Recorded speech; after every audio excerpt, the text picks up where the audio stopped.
بسم اللہ الرحمن الرحیم انا انزلناہ فی لیلۃ القدر وما ادراک ما لیلۃ القدر لیلۃ القدر خیر من الف شہر تنزل الملائکۃ والروح فیہا بإذن ربہم من کل امر سلام ہی حتی مطلع الفجر۔ اس مبارک سورت کا ترجمہ میں عرض کرتا ہوں۔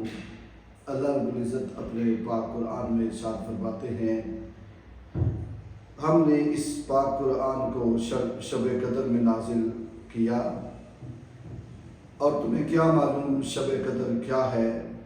شب قدر 1000 مہینوں سے بہتر ہے۔ اس میں روح الامین اور فرشتے ہر کام کے انتظام کے لیے اپنے پروردگار کے حکم سے اترتے ہیں۔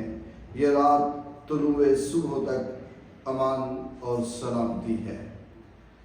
شب قدر کو، لیلۃ القدر کو اللہ رب العزت نے یہ فضیلت بخشی ہے کہ اس رات کو اللہ تعالیٰ نے 1000 مہینوں سے افضل کہا ہے۔ مفسرین فرماتے ہیں جو شخص اس رات میں اللہ رب العزت کی عبادت کرتا ہے، اللہ تعالیٰ اسے 1000 مہینے عبادت کرنے کا ثواب عطا فرماتے ہیں۔ اور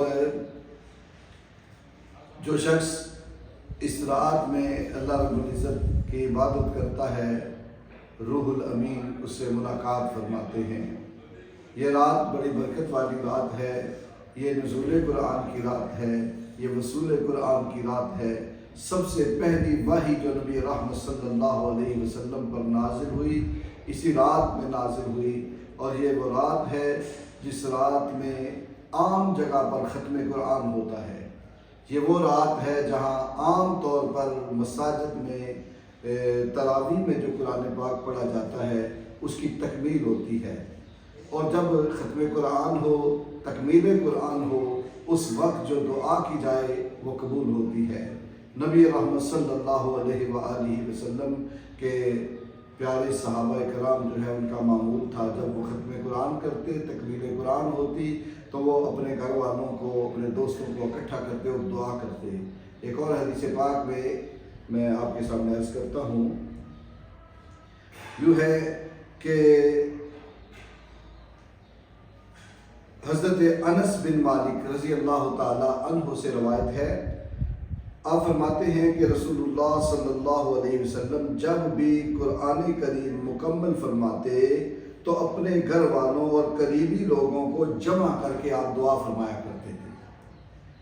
اس حدیث کو دارمی نے لکھا، حدیث نمبر 3477 ہے، اور اس کے علاوہ ایک اور حدیث پاک میں ہے، حضرت عبداللہ بن عباس رضی اللہ تعالیٰ عنہ حضور کے چچا کے بیٹے، اس امت کے سب سے پہلے مفسر قرآن، آپ کا معمول کیا تھا کہ جب آپ قرآن کریم کو مکمل فرماتے، مکمل ہوتا، تو آپ فرماتے ہیں جب قرآن کریم مکمل ہو تو جو دعا کی جائے وہ قبول ہوتی ہے۔ اللہ اکبر۔ اور حضرت مجاہد فرماتے ہیں جب کوئی بندہ قرآن مکمل کرتا ہے تو 70,000 فرشتے اس کے لیے دعائیں مغفرت کرتے ہیں۔ اللہ اکبر۔ تو ختم قرآن جو ہے یہ اللہ تعالیٰ کی بارگاہ سے مغفرت حاصل کرنے کا، رحمت حاصل کرنے کا، برکتیں حاصل کرنے کا ذریعہ ہے۔ تو جب بندہ خود ختم قرآن کرے اس وقت بھی اہتمام کے ساتھ دعا کرے، اور جب کہیں ختم قرآن ہو وہاں دعا میں شامل ہو، تو یہ بھی برکتیں، رحمتیں، راحتیں، عزتیں، آسانیاں اللہ کی بارگاہ سے حاصل کرنے کا ذریعہ ہے۔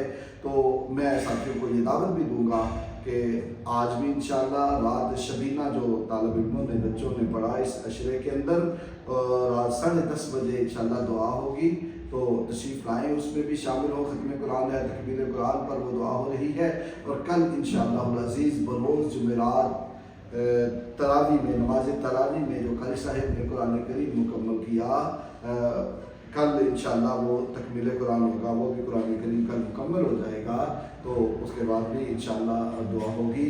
تو سارے ساتھی اس میں شامل ہوں، اللہ تعالیٰ سے برکتیں حاصل کریں، رحمتیں حاصل کریں۔ مغفرت حاصل کرے، اور یہ جہنم سے آزادی کا عشرہ بھی ہے، اور اللہ تعالیٰ سے جہنم سے آزادی جو ہے وہ مانگے۔ اللہ تعالیٰ اپنے کرم کا صدقہ ہمیں پاک قرآن کی برکتوں سے معمول فرمائے، ہمارے سینے قرآن کے نور سے روشن فرمائے، اور ہمیں اس پاک قرآن کے احکام جو اللہ نے اس میں نازل کیے اس پر عمل کی توفیق عطا فرمائے۔ آمین ثم آمین۔